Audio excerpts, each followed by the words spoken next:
Welcome back. The cattle industry is diverse, and through our travels, we've had the opportunity to see some unique operations. That was no exception as reporter Brian Baxter headed south to Florida to learn more about the Kempfer and Booth ranches.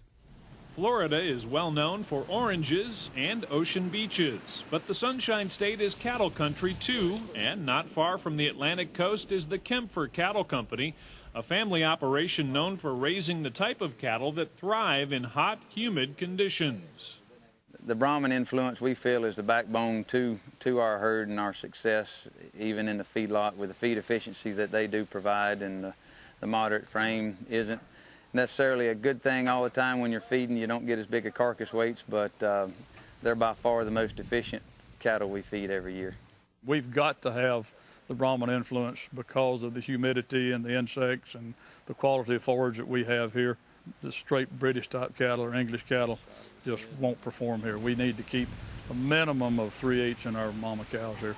They're not going to grade quite as well as some of our English cross cattle will, but what they will do is make up for that in terms of feed efficiency and dressing percentage. The cattle feed very well, and yield grades are always very good on the cattle as well.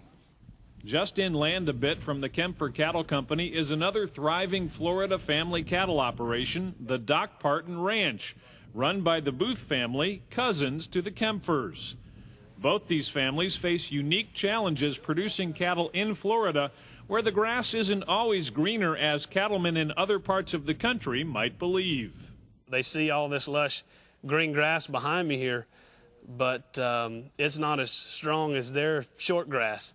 And so as we move into the future, if our input costs can't come down in fuel and fertilizer and labor, then it won't be economical to produce here.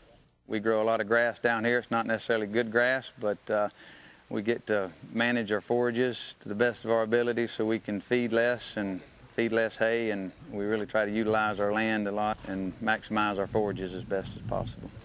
Florida's paradise, as you can see. I think we have upwards of 40 million visitors, about 45 minutes up the road here at Disney World, and they come here for a reason, because it's nice. And everybody's found us out now, though, and they're moving in.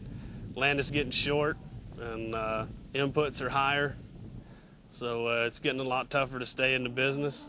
Most of the land has already been turned over to the children. Hopefully when something happens to one of us, that they will be able to survive the estate taxes. When you take land 30 miles from here, ranch land that just sold in the last year for in excess of $30,000 an acre, and you try to put that kind of a valuation on ranch land and try to pay the state taxes on it, is just impossible to do. Though Florida's real estate development has cooled along with the U.S. economy, there's no doubt Florida's family ranches are still in a fight to hold on to their land and water resources. It makes it real hard for people to stay in the cow business when somebody offers you the amount of money these developers are offering. It makes the decision tough, even though you love it and you love living here. Sometimes it just doesn't make good business sense. I was only 16 when my father died, and I made a tremendous number of mistakes. And my brother and I started running this thing when I was about 18, and I've seen other places where the patriarch would not turn things over to the younger generations, and grown men wouldn't really know how to make business decisions. And my brother and I have turned most of the management decisions over to the next generation, so if something happens to us, they should never miss a beat.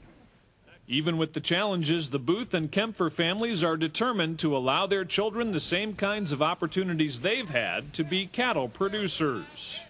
I don't look forward to getting out of bed every morning, but most every morning we do. And our kids love it too. They get to ride and work a lot more than we did as kids, just simply because we're more progressive now than we used to be back 20, 30 years ago. So our kids even get a bigger dose now than what we had, and they really love it. They enjoy working, they like to ride with us, and for that reason we're trying to expand our operation. I'm 5th generation here on this place. It's been in the family for over 100 years.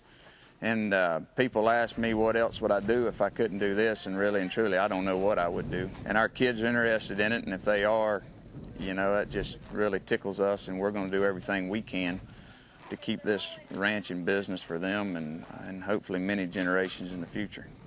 From South Florida, I'm Brian Baxter reporting for NCBA's Cattleman to Cattleman.